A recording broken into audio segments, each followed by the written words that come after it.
بسم اللہ الرحمن الرحیم وَنَجَّيْنَاهُ وَلُوطًا إِلَى الْأَرْضِ الَّتِي بَارَكْنَا فِيهَا لِلْعَالَمِينَ۔ یہاں سے جو ہے لوط علیہ السلام اور ابراہیم علیہ السلام کے متعلق باتیں ہو رہی ہیں۔ لوط علیہ السلام جو ہے حضرت ابراہیم علیہ السلام کے بھتیجا ہوئے۔ کون ہوئے؟ بھتیجا۔ اور لوط علیہ السلام انہی قوم میں سے تھے جس وقت ابراہیم علیہ السلام جس اپنے قوم کے اندر جب موجود تھے، جہاں پر ان کو جو ہے آگ میں ڈالا گیا تھا، تو اس اتنے دن کے جو ہے دعوت و تبلیغ کے بعد جو ایک شخص جو ہے ایمان لایا تھا وہ لوط علیہ السلام تھا۔ تو یہ اور ابراہیم علیہ السلام دونوں جو ہیں یہاں سے نکلے اور مصر کی طرف، شام کی طرف نکلے۔ کہاں؟ شام کی طرف۔ تو وہاں پہ کہہ رہے ہیں کہ وَنَجَّيْنَاهُ، ہم نے ان کو نجات دیا، اور وَلُوطًا إِلَى الْأَرْضِ الَّتِي، اور ہم نے لوط علیہ السلام کو اور ابراہیم علیہ السلام کو دونوں کو جو ہے ایک ایسی سرزمین کی طرف لے گیا کہ الَّتِي بَارَكْنَا فِيهَا لِلْعَالَمِينَ، جس میں دنیا کے تمام جو ہے سارے جہاں کی برکتیں اس میں کیا ہیں اس بستی کے اندر، اس علاقے کے اندر۔ اور وہاں پہ جو ہے سارے جہاں کی برکت یہاں پہ قرآن نے استعمال کیا ہے۔ کیوں؟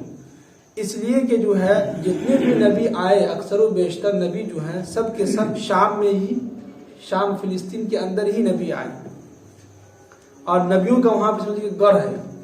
تو جس کی وجہ سے اللہ نے قرآن میں کہا کہ الَّتِي بَارَكْنَا فِيهَا لِلْعَالَمِينَ، ایسی سرزمین کی طرف ان کو ہم لے گئے کہ جہاں پہ جو ہے دنیا کی سارے جہاں کی برکتیں اسی بستی کے اندر، اس علاقے کے اندر ہے۔ تو شام جو ہے بہت جو ہے مانا جانا ملک ہے، اور سب سے زیادہ نبیوں کی پیدائش وہیں ہوئی۔ جی ملک شام ہی اس کا نام ہے، اس وقت اس کا نام ملک شام ہی ہے۔ آگے فرمائیں کہ وَوَهَبْنَا لَهُ إِسْحَاقَ وَيَعْقُوبَ وَنَافِلَةً، کہ ہم نے ابراہیم علیہ السلام کو جو ہے اسحاق علیہ السلام اور یعقوب علیہ السلام نافلتاً، پوتے کے طور پہ ہم نے عطا کیا تھا۔ ابراہیم علیہ السلام کے بیٹا جو اسحاق علیہ السلام ہوئے، اسحاق علیہ السلام کے بیٹا کون ہوئے؟ یعقوب علیہ السلام۔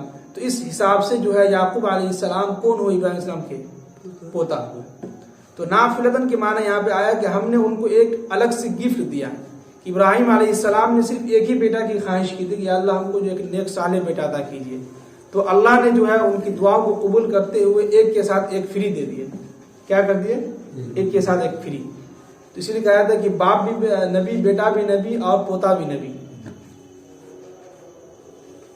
اور آگے فرمائیں کہ وَكُلًّا جَعَلْنَا صَالِحِينَ، اور ہم نے ان سب کو جو ہے نیک صالح بنایا تھا۔ سب کے سب کیا تھے؟ نبی تھے، نیک صالح انسان تھے۔ اللہ نے ان کو جو ہے صرف ایک دعا مانگی تھی کہ یا اللہ ہماری خاندان میں جو ہے ایک نیک صالح اولاد عطا فرما۔ تو ایک کی وجہ سے جو ہے بیٹا بھی نبی ہے، پوتا، باپ بھی نبی ہے، بیٹا بھی نبی ہے، پوتا بھی نبی ہے، پورا خاندان نبی کے چل رہی ہے۔ اور آگے فرمائیں کہ وَجَعَلْنَاهُمْ أَئِمَّةً يَهْدُونَ بِأَمْرِنَا، اور ہم نے ان میں سے ہر ایک کو جو ہے ایک مقتدا یعنی کہ ایک رہنمائی کرنے والا بنایا تھا، نبی جس کو سمجھ لیجیے۔ اور بِأَمْرِنَا، ہم نے ان کو حکم دیا تھا کہ وَأَوْحَيْنَا إِلَيْهِمْ فِعْلَ الْخَيْرَاتِ، اور ہم نے ان کے طرف وحی کی تھی کہ جو ہے نیکی کرنے کی۔ کیا کرنے کی؟ نیک کام کرنے کی۔ یعنی کہ جو ہے ابراہیم علیہ السلام ہوئے، یعقوب علیہ السلام ہوئے، اسحاق علیہ السلام ہوئے، اسماعیل علیہ السلام ہوئے، سب کے سب نبی ہیں۔ اور ان لوگوں کو جو ہے یعنی تمام نبیوں کی حکم دیا گیا کہ وَجَعَلْنَاهُمْ، ہم نے ان کو چن لیا تھا، أَئِمَّةً يَهْدُونَ، کہ ان کو ہم جو ہے امت کی رہنما بنائیں گے، قوم کے جو ان کو نبی بنائیں گے، تاکہ وہ کیا کریں کہ بِأَمْرِنَا، ہمارے حکموں کو ان لوگوں تک کیا پہنچائے، ہمارے جو احکامات ہیں وہ لوگوں تک کیا کرے؟ پہنچائے۔ اور وَأَوْحَيْنَا إِلَيْهِمْ فِعْلَ الْخَيْرَاتِ، اور ہم نے ان کے اوپر جو ہے وحی کی تھی کہ آپ جو ہے نیک کام کرتے رہیں، صدقہ خیرات کرتے رہیں، لوگوں کو جو ہے نیکی کا جو ہے حکم کرتے رہیں، اور وَإِقَامَ الصَّلَاةِ، اور نماز کی پابندی بھی آپ کرتے رہیں، وَإِيتَاءَ الزَّكَاةِ، اور زکوٰۃ کی بھی ہے پابندی کرتے رہیں، وَكَانُوا لَنَا عَابِدِينَ، اور سب کے سب چاروں پانچوں جو نبی ہیں سب کے سب کیا تھے؟ ہمارے برگزیدہ بندے، عبادت کرنے والے بندے تھے، بہت زیادہ عبادت کرنے والے بندے تھے۔ اب یہاں پہ جو ہے لوط علیہ السلام کے بارے میں، وہاں کے لوگوں کے بارے میں بتلا رہے ہیں کہ وَلُوطًا آتَيْنَاهُ حُكْمًا وَعِلْمًا، اور ہم نے لوط علیہ السلام کو جو ہے حکمت اور علم عطا کیا تھا. کیا کیا تھا؟ حکمت اور علم عطا کیا تھا. دیکھیں کہ علم کے ساتھ حکمت کا ہونا بہت ضروری ہے. کچھ عالم علماء ایسے بھی ہوتے ہیں ابھی کے دور میں، کچھ کرے ہیں کہ علم تو اللہ نے ان کو بہت دے دیا لیکن ان کے اندر حکمت نہیں. ہر بات پہ لوگوں کو اس طرح سے جو ڈراتے رہتے ہیں اور ان کے جو وعیدہ سناتے رہتے ہیں تو لوگ ڈر جاتے ہیں. تو قرآن نے یہاں پہ دیکھیے کہ بہت اچھی بات بتلایا ہے کہ ہم ایسے نبیوں کو جو ہے جب بھی ہم کسی کو نبی بنایا ہے تو پہلے ہم نے ان کے اندر حکمت ڈالا ہے. کیا ڈالا ہے؟ حکمت. پھر اس کے بعد جو ہے علم عطا کیا، یعنی کہ نبی بنائے. تو لوط علیہ السلام کے اندر بھی پہلے کیا کیا کہ وَلُوطًا آتَيْنَاهُ حُكْمًا، کہ ہم نے ان کے اندر پہلے حکمت ڈالی، اور وعلما، پھر ہم نے ان کو علم سے نوازا. اور وَنَجَّيْنَاهُ مِنَ الْقَرْيَةِ الَّتِي، اور ہم نے لوط علیہ السلام کو ایسی بستی سے جو ہے بچایا کہ الَّتِي كَانَتْ تَعْمَلُ الْخَبَائِث، جس بستی کے اندر تمام کی تمام اتنے گندے لوگ رہتے تھے اس بستی کے اندر. اور انہم کانوا قوم سوء فاسقین، بے شک جو ہے یہ سارے لوگ جو اس بستی کے اندر رہنے والے تھے سب کے سب گندے لوگ تھے، بہت برائی والے قوم تھے یہ لوگ. اب یہاں پہ سمجھیں کہ لوط علیہ السلام کے جو قوم تھے اتنے گندے کا لفظ استعمال وہاں قرآن نے کیوں کیا؟ اس لیے کہ لوط علیہ السلام کے قوم جو تھے بہت بری عادت ان کے اندر یہ تھی کہ وہ جنسی خواہش جو ہے مردوں میں ہی کر لیتے تھے، جس کو لواطت کہتے ہیں. ہاں، لواطت میں مبتلا ہو گئے تھے کہ اپنی خواہش جو ہے مردوں میں ہی کر لیتے تھے، شادی نہیں کرتے تھے. ہم شادی کیوں کرتے تھے؟ ایسی گندی قوم تھی یہ لوگ. اور ان کے ساتھ ساتھ ان کے اندر یہ بھی تھا کہ شراب خوری بھی، شراب پیتے تھے. گانا بھی ان کے اندر عام تھا. پھر جو ہے چوری بھی عام تھا، جو ہے داڑھی کا کٹانا جو وہ بھی عام تھا، موج کا جو ہے بڑھانا یہ بھی عام تھا. بہت ساری چیزیں، 3-4 چیزیں ایسے ہیں جن کو جو تفصیل کے اندر بیان کیا گیا ہے. لیکن اس میں جو سب سے اہم جو پوائنٹ کی بات قرآن نے بیان کیا ہے کہ تعمل الخبائث، یعنی ان کے اندر، ان کے قوم کے اندر جو لواطت والا کام آ گیا تھا کہ ہم شادی نہیں کریں گے، ہم مردوں سے ہی جنسی خواہش کو پوری کریں گے. یہ اتنی گندی قوم تھی. تو اللہ نے لوط علیہ السلام کو اس بستی سے نکال دیا، بچا لیا. اور آگے فرمائیں کہ وَأَدْخَلْنَاهُ فِي رَحْمَتِنَا، اور ہم نے لوط علیہ السلام کو جو ہے اپنی رحمت کے اندر داخل کر لیا، ان کو ہم نے بچا لیا، ان کو اپنی رحمت میں جو ہے لے لیا. إِنَّهُ مِنَ الصَّالِحِينَ، بے شک جو ہے لوط علیہ السلام جو ہے بہت نیک صالح نبی تھے.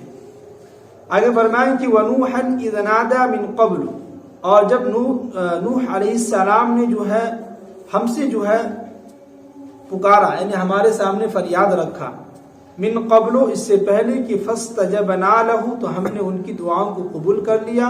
فنجیناہ، اور ہم نے ان کو بچا لیا. واہلکناہ من الکرب العظیم، اور ان کے اہل و عیال کو، ان کے گھر والوں کو، ان کے قوم کے لوگوں کو ہم نے جو سب کے لوگوں کو کیا کر دیا؟ ہلاک و برباد کر دیا. اب یہاں پہ سمجھیے گا کہ نوح علیہ السلام جو ہے 1050 یا 40 سال کا، 950 یا 60 سال سمجھیے کہ جو ہے 950 سال انہوں نے جو ہے لوگوں کو دعوت تبلیغ کا کام سمجھایا، لوگوں کو بتلایا. ان 950 سال کے اندر مشکل سے 40 یا 50 لوگ ایمان میں داخل ہوئے. اب اس دوران جو ہے نوح علیہ السلام کو لوگوں نے بہت برا بھلا کہا، گالیاں دی. اب یہ عاجز آ کے، پریشان آ کے جو ہے اپنے آپ کو جو ہے پریشانی کے عالم میں پاتے ہوئے، لوگ اتنے گندے گالی دیتے تھے، لوگ ان کو برا بھلا کہتے تھے. جب نوح علیہ السلام لوگوں کے سامنے جاتے تھے دعوت و تبلیغ والا کام لے کے کہ بھائی ہماری بات سن لیجیے، اللہ کی بات سن لیجیے، تو لوگ جو ہے کانوں میں انگلی ڈال لیتے تھے. ان کو بہت برا لگتا تھا. جب یہ حد جو ہے کہ تھک ہار کے جو انہوں نے جو ہے اللہ سے دعا کیا کہ نوحًا اذ نادیٰ، کہ جب نوح علیہ السلام نے پکارا اور کہا کہ یا اللہ یہ قوم جو ہماری بات نہیں مان رہی ہے، لہذا آپ ان سے بدلہ لے لیجیے اور آپ ان کو ہلاک و برباد کر دیجیے. تو اللہ تعالیٰ نے فاستجبنا لہ، فا کا استعمال کیا، فوراً اللہ تعالیٰ نے ان کی دعا کو قبول کیا اور سب کے سب لوگوں کو ہلاک و برباد کر دیا. اسی لیے کہا گیا کہ ہر نبی کو جو ہے اللہ نے جو ہے طاقت، یعنی کہ دعا قبول ہونے کی ان کو دیا تھا. ہر نبی نے جو اپنے قوم کے خلاف دعا مانگی تھی. جب وہ لوگ عاجز آ گئے، لوگ جو ہے نبیوں کو جو گالی دیتے تھے اور نبی کو پریشان کرتے تھے، تو نبی کیا کرتے تھے؟ ان لوگوں سے عاجز آ کے جو ہے کہتے کہ یا اللہ اب تو ہی سنبھال، اب تو ہی ان کو ہلاک و برباد کر، ان کے عقل ٹھکانے لگا. سب سے زیادہ تبلیغ وہی کی ہے 950 برس. لیکن ایک واحد نبی ہیں محمد عربی صلی اللہ علیہ وسلم، دیکھیے کہ کبھی انہوں نے جو بد دعائیں نہیں کی. اللہ اکبر. طائف کے وادیوں کا واقعہ سنتے ہوں گے طائف کے بارے میں. اللہ اکبر. کتنے جو ہے ان کے پاؤں پہ جو ہے پتھر لگے، پورے بدن لہو لہان ہو گئے. اللہ کے نبی صلی اللہ علیہ وسلم بے ہوشی کے عالم میں گر گئے تھے. جو دشمن تھے، جو دشمن جو ہے پہلے سے اللہ کے نبی کو مارنے کے طاق میں لگے ہوئے تھے، ایسی حالت میں دیکھ کہ اکرامہ جو ہے بہت بڑے دشمن اللہ کے نبی کے ساتھ، لیکن جب دیکھا کہ اللہ کے نبی نڈھال ہیں، پریشان حال ہے، خون سے جو ہے پورا لہو لہان ہے، اللہ کے نبی جو بے ہوشی کے عالم میں پڑے ہوئے ہیں، تو وہ دشمن کو بھی ایک دشمن کا بھی دل جو پگھل گیا، اور فوراً جو اللہ کے نبی صلی اللہ علیہ وسلم کو اٹھا کے جگہ بیٹھایا، کھجور کے جو ہے درخت یا انگور کے درخت کے نیچے بیٹھایا، اور جو اپنے درخت سے جو ہے انگور جو ہے چن چن کے اچھا صاف کر کے جو اللہ کے نبی صلی اللہ علیہ وسلم کو لا کے دے، اللہ کے نبی کھائیے. جبکہ ہونا تو یہ چاہیے تھا کہ دشمن تھا، اس کو موقع مل گیا تھا، اکیلا ہے محمد مار دیتا، لیکن نہیں، وہاں پر بھی دشمن کا بھی جو دل پگھل گیا. لیکن اللہ کے نبی اس وقت بھی جو ہے بد دعا نہیں کی، اور کہا کہ یا اللہ یہ لوگ نہیں تو ان کے قوم میں جو ہے ضرور لوگ مسلمان ہوں گے، ایمان میں داخل ہوں گے. تو کتاب کے اندر یہ بات ملتی ہے. اسی طائف کے اندر تمام کے تمام لوگوں میں سے ایک جو ہے محمد بن قاسم کا نام تھا، اس کے خاندان سے جو ہے ایمان سے جو ہے وہاں سے جو ہے یہ پھیلا ہے. اسی طائف کے رہنے والے محمد بن قاسم ہیں، یوٹیوب پہ دیکھیے گا. محمد بن قاسم جو بہت بڑے جو ہے مجاہد یعنی جہاد کرنے والے تھے، ان کی وجہ سے جو ہے اسلام جو ہے ہندوستان کے اندر آیا ہے. وہی سب سے پہلے ہندوستان کے اندر آئے تھے محمد بن قاسم. طائف کا ان کا تعلق ہے، یعنی کہ طائف کے وادی سے جو ان کا تعلق ہے، وہیں کے خاندان سے ہے، وہاں سے اللہ نے جو ہے ایمان کو یہاں تک پہنچایا. تو اللہ کے نبی کی دعا قبول ہوئی کہ نہیں؟ اللہ کے نبی نے کیا کہا تھا کہ یا اللہ کے فرشتوں سے بھی کہا تھا کہ ارے یہ لوگ ایمان نہیں لائیں گے تو کیا ہو گیا، ان کی جو نسلیں ہیں جو آگے آنے والی، ہو سکتا ہے کہ وہ لوگ ایمان میں داخل ہو جائیں. دیکھیے ہم لوگ اللہ کا شکر ہے کہ ہم لوگ ایمان والے ہیں، مسلمان ہیں، ان کے کلمہ پڑھنے والے ہیں. اور بہت سارے جو واقعات ہیں، جیسے کہ اللہ کے نبی کے اخلاق کے بارے میں آتے ہیں، کتنا رحم دل تھے کہ اللہ کے نبی صلی اللہ علیہ وسلم جو ہے بیٹھے ہوئے کھانا کھا رہے ہیں، اور تمام کے تمام صحابہ کرام جو اپنے اپنے گھروں سے نکل کے نماز کے لیے آ رہے تھے، اور اللہ کے نبی صلی اللہ علیہ وسلم جو ہے کھانا ناول فرما رہے ہیں. اسی راستے سے جو ہے ایک زانی عورت جو ہے گزر رہی تھی. زانی عورت یعنی طواف جو پوری جو ہے ہر روز جو ہے ایک دوسرے بستر پہ جا کے مرد کے ساتھ گزارتی ہو رات. تو وہ عورت جو ہے وہاں سے گزر رہی تھی. تو اس عورت نے جو ہے کیا کہا کہ کیسا نبی ہے کہ اکیلے اکیلے کھانا کھاتا، کسی کو پوچھتا بھی نہیں ہے. تو اللہ کے نبی نے کہا کہ آؤ تم ہی بیٹھ کے کھاؤ. حضرت عمر رضی اللہ تعالیٰ عنہ غصہ سے لال پیلے ہو رہے تھے، کہہ رہے تھے کہ ابھی اللہ کے نبی حکم ابھی اس کا گردن اڑا دیں گے. اور تمام صحابہ کرام دیکھ رہے تھے کہ اللہ کے نبی صلی اللہ علیہ وسلم اس عورت کو ضرور کچھ نہ کچھ بولیں گے، ان کو ماریں گے یا بھگائیں گے دسترخوان پر سے. لیکن اللہ کے نبی نے کہا کہ آؤ بیٹھو کھا لو، کوئی بات نہیں ہے. تو وہ عورت کیا کہنے لگی کہ نہیں، تمہارے منہ میں جو لقمہ ہے وہ ہم کو کھلاؤ.